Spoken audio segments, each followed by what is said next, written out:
Stores मतलब क्या होता है कंज्यूमेबल स्टोर्स का? एक बारी पहले तो ये जान लें हम कि कंज्यूमेबल स्टोर्स है क्या और कौन सी नॉन प्रॉफिट ऑर्गेनाइजेशन में कौन सा कंज्यूमेबल स्टोर यूज होता है। ठीक है, कंज्यूमेबल स्टोर्स में हमारे पास जैसे हर ऑर्गेनाइजेशन का अलग अलग होता है। जैसे फॉर एग्जांपल एक स्पोर्ट्स क्लब है। अब स्पोर्ट्स क्लब में हमारा कंज्यूमेबल स्टोर होगा बेटा bats, balls, rackets, wickets, pads, अलाना फलाना। Am I right? लेकिन अगर हम बात करें किसकी, एक हॉस्पिटल की, एक चैरिटेबल हॉस्पिटल है, कंज्यूमेबल स्टोर्स क्या होंगे? मेडिसिन, सिरिंजेस, है ना, ये हमारे कंज्यूमेबल स्टोर्स होंगे। अब ऐसा होता है कि कंज्यूमेबल स्टोर्स हमारे पास होते तो बहुत सारे हैं, लेकिन सारे के सारे पूरे साल में यूज तो नहीं हो जाते। क्यों बेटा? कंज्यूमेबल स्टोर्स, अब दवाइयों का तो ढेर लगा है हॉस्पिटल में, अब सारी की सारी थोड़ा यूज हो जाएंगी? आप सोच के देखो, सारी की सारी यूज हो जाएंगी? नहीं, कुछ यूज होंगी और कुछ नहीं होंगी। तो हम ये जानना चाह रहे हैं कि हमारे इस पर्टिकुलर ईयर में, जिस पर्टिकुलर ईयर की हम बात कर रहे हैं, उसमें कंज्यूमेबल स्टोर्स कितने यूज हुए। ठीक है, हमने साल के बीच में इतना अमाउंट दिया, उसमें हम क्या क्या ऐड करेंगे? Creditors at the end of the year. Creditors at the end यानी इस साल का बकाया अमाउंट। क्रेडिटर्स का मतलब क्या होता है? इस साल का बकाया अमाउंट जो हमने अभी तक नहीं दिया। ठीक, then stock at the beginning.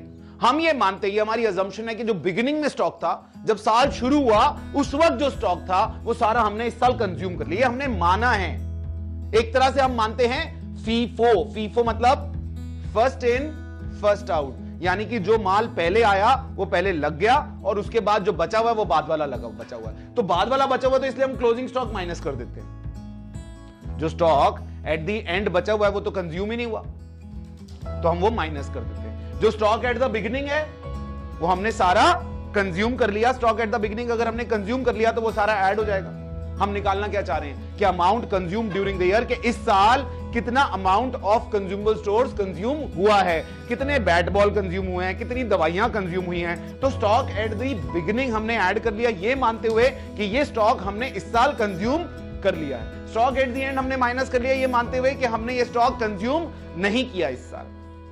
ठीक है, फिर advance paid eight the beginning for this year. पिछले साल हमने एडवांस दिया था, किस साल के लिए दिया होगा? किस साल के लिए दिया होगा? ये मानते हुए कि करंट ईयर का दिया था तो हमने ऐड कर लिया, क्योंकि करंट ईयर का अमाउंट है। और इस साल जो एडवांस दिया, advance paid at the end of the next year, at the end for next year, ये माइनस कर लिया। आप बेटा लॉजिक समझे कि हमने तीन चीजें ऐड क्यों करी और तीन चीजें माइनस क्यों? हम जानना क्या चाहते हैं कि हमने इस पूरे साल भर में कितने अमाउंट के कंज्यूमेबल स्टोर्स कंज्यूम किए हैं। वो भले ही दवाइयां हैं, वो भले ही बैट बॉल है, क्रिकेट का सामान है, हमने पूरा कितना इस साल में कंज्यूम कर लिया है, हमारा खर्चा इस साल का कितना है। एक बेटा सिंपल सा लॉजिक है, सुनना मेरी बात को, अब शायद ये बात और अच्छे से समझ में आ जाए। एक गाड़ी है आपकी,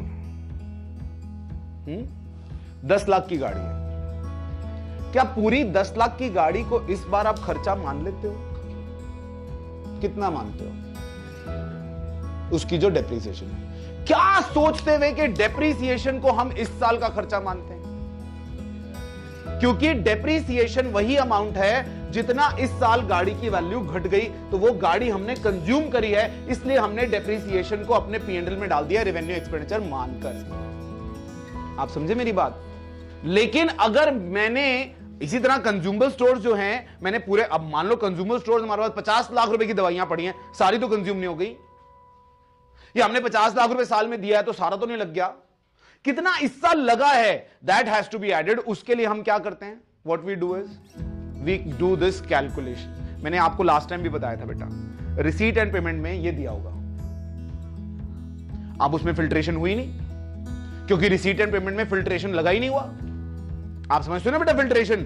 आप इंटरनेट के जमाने के बच्चे हो, आप जानते हो फिल्ट्रेशन क्या होती है।